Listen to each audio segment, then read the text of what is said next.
Heedimasita w'essomero ly'e Buntaba yanemesa okukola ebigezo kugaana kusasula school fees emitwalo 9. Abakulu b'amasomero babiri emukono bali mu kattu oluvannyuma lw'okugaana abaana okukola ebibuuzo ebya P7 eby'akamalirizo ebya PLE. RDC w'emukono Hajat Ndisaba Fatuma Nabitaka bano abaviiridde mu mbeera oluvannyuma lw'abazadde okwekubira enduulu nga beemulugunya olw'abaana baabwe obutakola PLE wadde nga baali bawandiisibwa mu UNEB.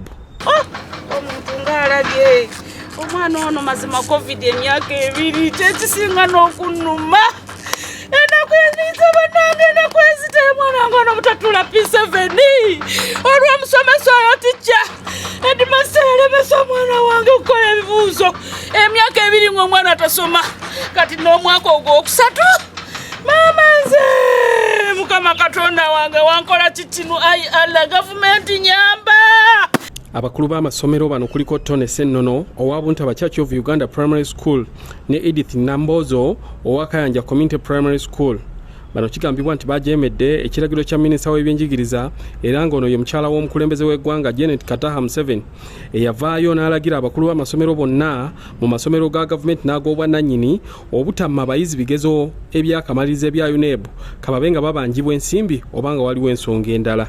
Okusinziira kw'akulira eby'enjigiriza mu disitulikiti ey'emukono DEO Rashid Kikomeko ku ssomero lya Buntaba CU Uganda abayizi babiri okuli Silver Onyapa ne Zaliika Namuwonge be bataakoze bibuuzo ate nga ku ssomero lya Namataba Community omuyizi ali omu ataakoze bibuuzo. Tulinamu ebitatambula bulungi, waliwo abasomesa abagaana abaana okukola ebibuuzo mu ssomero ly'e Buntaba abaana babiri n'essomero ly'e Kayanja omwana omu. Abaana abo tebakola bibuuzo nga abasomesa bawa ensonga tebasomako ennaku ntono y'oku first term after registration tebakomawo. Abakulu b'amasomero bombi ow'e Buntaba Ssennono Tonny n'ow'e Kayanja Namboozo Edith nabasamoninga ku Lwokuna ne bajja ne mbalagira bawandiike ripooti ekwata ku baana abo. Ssennono Tonny yaleese ripooti eyiye ku Lwokutaano, then Namboozo Edith leero Mmande tanaba kuleeta yiye. Tusuubira action egy'okukolebwa tugenda ku reviewinga case zombi tuzikwase Rewards and Sanctions Committee for further management of that case. So embeera eriwo nti abaana basatu tebakola ebibuuzo abakulu b'amasomero baabagaana okukola. Essomero lya Buntaba lisangibwa mu gombola y'ekyamsi mu disitulikiti ey'emukono ng'eno omuzadde Rehema Kichoncho abeera okumpi n'essomero gy'alaajanira olw'omukulu w'essomero Ssennono okugaana muwala we Namuwonge ow'emyaka 16 okutuula ebibuuzo bya PLE. Essomero bannange yatufuukidde essomero esente y'ekinaku maama n'olya muwogo n'onywerako amazzi nga bamutumye ekitabo tikyaweddeko n'ogamba munnange ate kaakati ekyagenda ku ssomero n'okwata ate ezandibadde zigula omunnyu n'ozimuwa munnange genda ogule ki genda oleete ekitabo n'ekkalaamu naye n'alemesa omwana okutuula ebibuuzo nga sente twazimuwa. Bannange gavumenti nsaba enyambe poliisi teyanyambye naddukidde ku poliisi teyanyambye. Kichoncho wakati mu maziga agambye nti obutasobola kusasula bisale eby'essomero bya ttaamu ey'okubiri kyekyaviirako muwala we obutasoma ng'emirundi gyonna gye yamusindikanga ku ssomero nga Ssennono amugoba n'addayo ewaka. Munange nga ngenda n'amagulu gange gano agannuma nga ntuukawo amwe nga nyingira mu ofiisi nga mugamba Heedimasita munange nzize naye ogobye omwana naye omwana nga sirinaawo sente ndi mulwadde ondaba kyava ngamba munsobera kati ntandise okutumya school fees ne mutandika okulwala kati walwadde ezeddwaliro ng'ozifunye ez'omwana nga tozifunye naye mugamba munange n'obulwadde sinze nabuyise nange nabulabidde awo munaye ng'omusajja nga agamba kale muleka asome naye genda onoonye sente ekyamala enviiri ku mutwe nali naakatuuka wano nga sinanywa n'amazzi ng'omwana ono nti aŋŋambye enkomewo mala okufuna sente kale kolo nawulira obusungu naye neŋŋamba kamwesonyiwe nemuleka naye nembeera waawe ennaku nenuma neŋŋamba ye okulwala kuno osanga nandibadde nafunye dda sente z'omwana ono ku ssomero. Ono agamba nti Ssennono yakalambira n'agamba nti Namuwonge yali tagenda kukola bibuuzo kuba amagezi ng'alina ga munguuba ate nga mu kibiina asirika nnyo ng'ono yabadde ajja kugwa ate kimuleetera ebizibu. Sitayidde osanga mugamba tagenda kukola bibuuzo lwa nsonga talina magezi mu kiraasi ate asirika nnyo. Konze heedimasita eky'omwana okusirika nnyo mu kiraasi kitegeeza nti no tatuula bibuuzo. Ajja kunyononera empapula bajja kuntwala ku minisitule bankuba embooko ng'omwana oyo ayonoonye eki olupapula lwange ku ssomero. Nemugamba nemugamba kati tugenda kikola tutya nti Zaliika muleke ajja kusoma omwaka gujja. Ekyo kyo nkikubuulidde. Bano bagamba nti baagala Ssennono akangavvulwe ng'amateeka bwe galagira kuba asusse okubaliisa akakanja ng'entabwe eva ku bisale by'essomero ng'alinga agamba nti essomero lino si lya UPE lirye lya bwannannyini. Ensonga eri ku kyalo kuno ya Ssennono Tonny heedimasita wa Buntaba CU yalemesa muto wange okukola ebibuuzo olw'okuba mu banja emitwalo 9 eza sekendi ttaamu. Omwana natuula omwaka mulamba ne guba nga gufiiridde bwereere ng'omwana yasoma ttaamu yasooka n'eyokubiri n'amugoba olw'emitwalo 9. Ekinnuma ku mukulu w'essomero kugaana abaana kusoma era abaana bali kuno batudde bangi balemesezza okusoma. Omulala bamuyita Musisi yamulemesa okusoma nge ne bamutwala n'ekyoga n'amunonayo n'amulemesaayo okusoma. Kati ali kuno atudde baba bakedo. Nze Najjinda Alice nga ndi mutuuze ku kyalo ky'e Buntaba.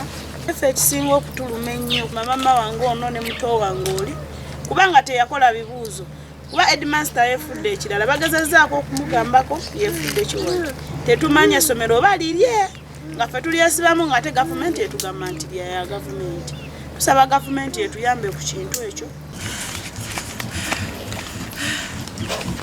Kwata omwana wali avaayo.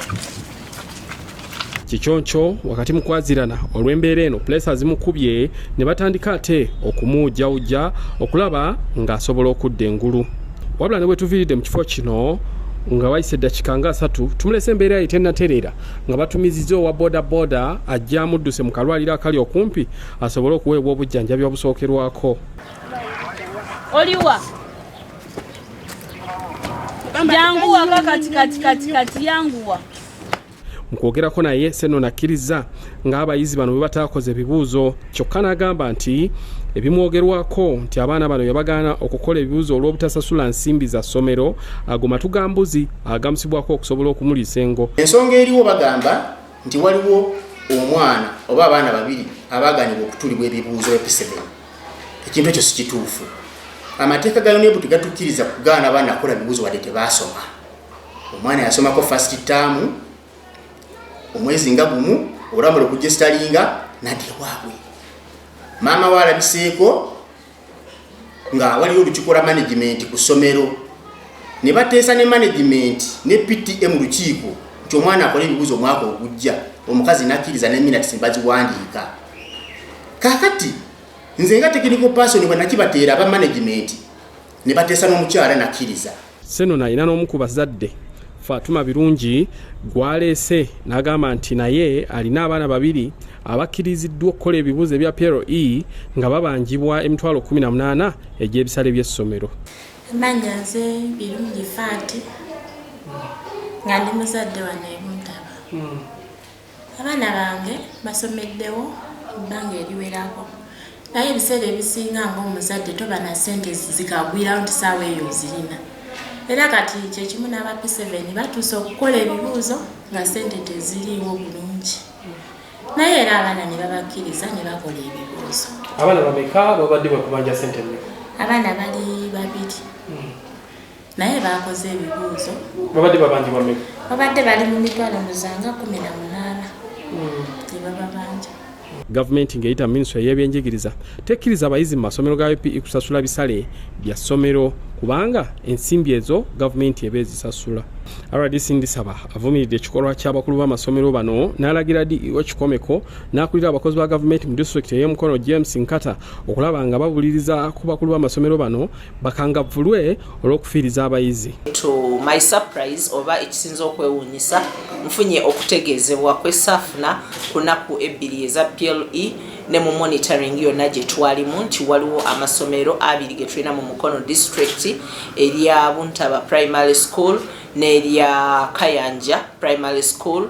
Abasomesa bafe abo ba head teachers bagana abaana baffe okukola ebibuuzo ebyakamalirizo eby'ekibiina ekyomusanvu nga beekwasa nti abaana bano basomako akaseera katono. Owa Buntaba agamba nti omwana yasomako taamu emu yokka eyasooka n'atakomawo ate nga ekisinga okwewuunyisa nti yamusasuza ne ssente eza late registration. Kakati kyakusaalirwa era kimalamu amaanyi eri ba head teachers baffe kubanga amateeka bagamanyi ag'eby'enjigiriza nti bw'okkiriza okuregisteringa omwana mu ssomero tolina ngeri kyonna gye weekwasa noga nti oba omwana munafu wa bwongo nti oba omwana kiki omwana ono olina omuwa chance akole ebibuuzo byo ebyakamalirizo. Nga n'olwekyo ntasikinze DEO wange okumpa report ejjudde era n'okuwa abasomesa bano ba head teacher ebibonerezo ebisaanidde era bagenda mu kakiiko akakulira eby'empisa ez'abasomesa tuule kalabe butya abantu bano bwe bagenda okuweebwa ebibonerezo ebibagwanidde senga okunoonyereza kunaazuulibwa nti ddala ba head teachers bano be baviiriddeko okulemesa abaana bano okukola ebibuuzo byabwe kuba bano